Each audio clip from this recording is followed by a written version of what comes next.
mais uma decisão do ministro Flávio Dino e a gente vai acompanhar todos esses prazos que ele acabou dando aí, tanto para os ministérios e para órgãos, para poderem se adaptarem a essas regras de transparência e também de rastreabilidade das emendas parlamentares. Mas para a gente poder falar ainda mais sobre esse assunto e para você que está nos acompanhando conseguir entender e saber também como é que isso vai funcionar para a sua vida, eu vou convidar agora uma pessoa que sempre está nos acompanhando aqui, está sempre no Acorda Metrópolis, é o nosso coordenador de política aqui do Metrópolis, o Gabriel Bus. Gabriel, boa segunda para a gente, boa semana.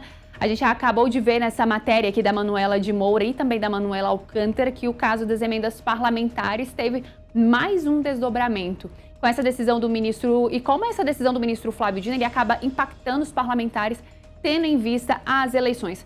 Gabriel, foi o que eu falei, né? Não é a primeira e também não deve ser a última decisão do ministro Flávio Dino voltada aí às emendas parlamentares. A gente vê ele um pouco mais rígido e provavelmente pode ser, né, por conta da chegada, da proximidade das eleições, o pleito que acontece em outubro. E como isso pode impactar, Gabriel, já que a gente vê tantos parlamentares envolvidos e ele vem reforçando, né, a questão da transparência e da rastreabilidade das emendas, o que pode dificultar o dinheiro chegar lá com a facilidade que chegava antes lá nos municípios, lá na ponta, Gabriel. Bom dia!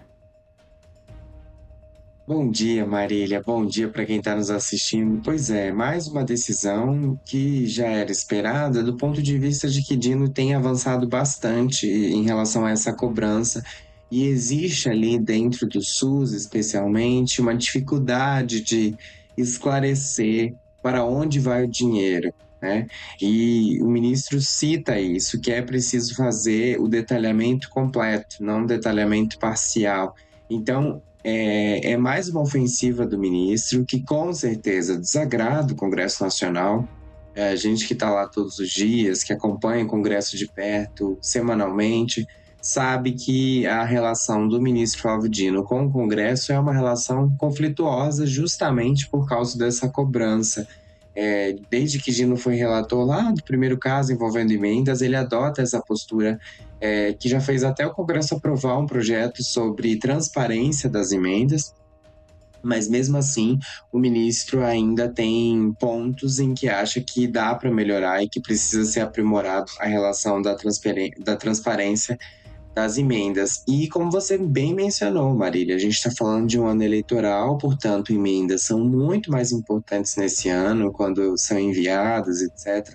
É óbvio, existe um prazo, né? Essas emendas param de ser enviadas perto da eleição, uma vez que a disputa começa, você não pode enviar dinheiro para o seu reduto na véspera da eleição, né? Ou no período eleitoral. Mas antes disso, dá para se fazer. E claro que a gente sabe que existe alguns políticos que turbinam essas emendas e que enviam, às vezes, valores bem altos e não fazem de uma forma correta do ponto de vista da transparência, porque não detalham para onde vai esse dinheiro, né? Só usam, às vezes, na campanha, olha, enviei 500 milhões, né? Estou dando um exemplo, claro.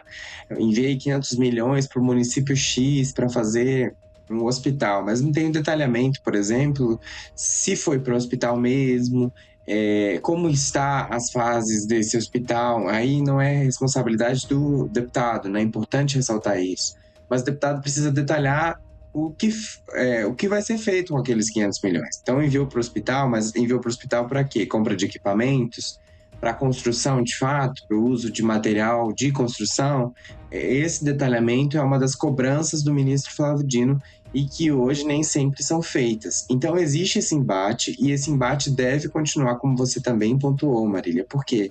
Porque o Congresso tem essa resistência a fazer, seguir exatamente como está sendo cobrado. E aí é um ponto de bastante atenção, porque não deveria se ter tamanha resistência a dar uma transparência muito clara ao que é feito com dinheiro público.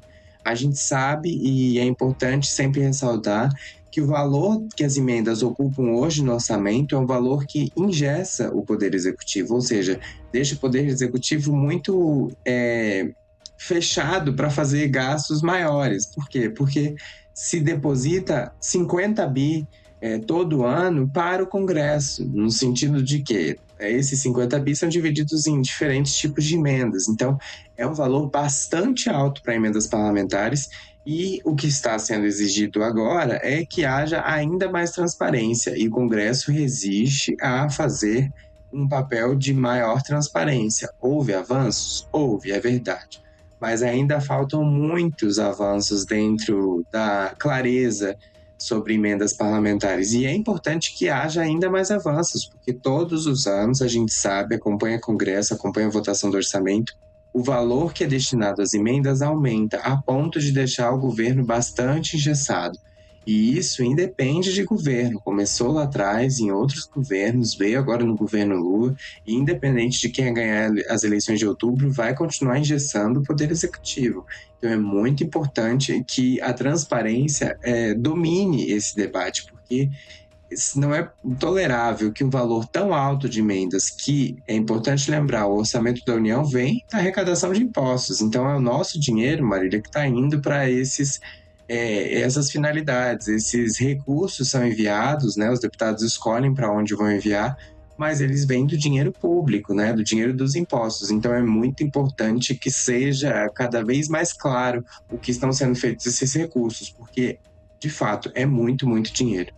Gabriel, eu queria pegar a sua análise, né, que você pudesse fazer uma análise, porque desde que o ministro Flávio Dino ele veio tomando decisões sobre emendas parlamentares, e isso aconteceu já desde 2024, ele veio tomando decisões sobre emendas parlamentares, até mesmo ali na véspera de Natal, no Ano Novo. Lembro que no dia 1º de 2025, 1º de janeiro de 2025, ele tomou decisões a respeito de emendas parlamentares, mas houve um período que essas emendas acabaram sendo congeladas, né? Que não poderiam fazer ali esses repasses até, de fato, ter a apresentação daquele projeto onde uniu o executivo, o legislativo e o próprio judiciário para poder reforçar, né, a transparência e a rastreabilidade das emendas. Você acredita que com o que aconteceu antes de congelamento desses recursos de serem enviados para os estados e municípios, hoje os parlamentares, deputados e senadores e os próprios órgãos e os ministérios, como veio nessa última decisão, eles podem estar mais dispostos a trazer essa rastreabilidade e transparência das emendas parlamentares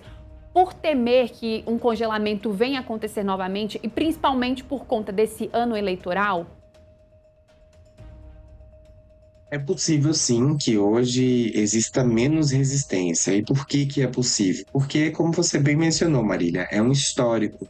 O Congresso já sabe o desfecho de histórias em relação a emendas quando há uma resistência muito grande a fazer o que está sendo determinado. Porque o bloqueio é o último recurso que é usado pelo Supremo e acaba acontecendo. Já foi assim no passado, como você bem destacou, e pode voltar a ser. Então é muito importante que, inclusive, esse histórico ajude a ficar menor a resistência. Por quê? Porque se não ficar menor a resistência, vai haver o bloqueio. A gente está no ano eleitoral, as emendas ainda estão sendo permitidas, né? O envio de emendas ainda é permitido nesse período.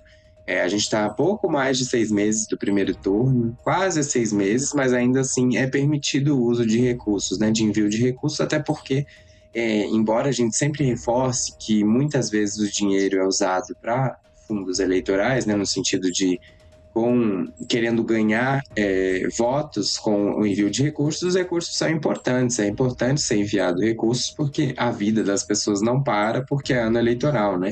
Hospitais vão precisar de recursos, as cidades precisam de recursos, então é importante. Aqui a gente não está fazendo uma crítica a envio de dinheiro público para cidades, estados, por causa do ano eleitoral. A gente está fazendo a crítica a como é feito esse envio e a como é usado, né, o envio desses recursos para ganhos eleitorais. Agora, sim, respondendo claramente a sua pergunta, hoje há uma resistência menor ao que já foi no passado. Mas isso não é porque o Congresso entendeu e achou, nossa, realmente precisamos ser mais responsáveis com o dinheiro público. Não é esse o ponto. O ponto é que houve uma pressão, houve um bloqueio de emendas por um tempo, e hoje os parlamentares ficam muito mais alertas em relação a isso. E o próprio o governo também tem sua responsabilidade. Tanto é que o ministro cobra claramente o departamento do SUS ali ligado ao Ministério da Saúde. Então, o governo também tem responsabilidades que não estão sendo cumpridas em relação à transparência. E aí é um ponto a ficar alerta e é um ponto que o governo precisa melhorar também.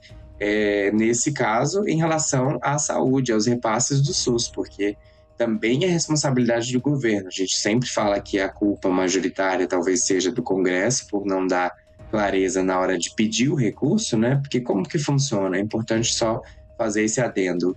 O parlamentar tem que enviar um ofício. Esse ofício é aprovado ali numa comissão da Câmara, quando se trata de emendas de comissão, por exemplo, é aprovado, mas vai para o Ministério. Quando é uma emenda individual, também o parlamentar tem que enviar um ofício, o Ministério da Saúde, ou o Ministério, seja ele qual for, vai ser responsável por fazer a análise daquele ofício e autorizar o despacho daquele dinheiro. Então, passa também por uma responsabilidade de cada ministério fazer esse papel e, aparentemente, o Ministério da Saúde não tem cumprido ali no quesito SUS, não tem cumprido os recursos que o ministro Flávio Dino acha que são necessários para a transparência. Então, é importante também ficar alerta em como tem sido a postura dos ministérios, porque a gente sempre foca no parlamento, que é onde executa, de fato, no sentido final, né?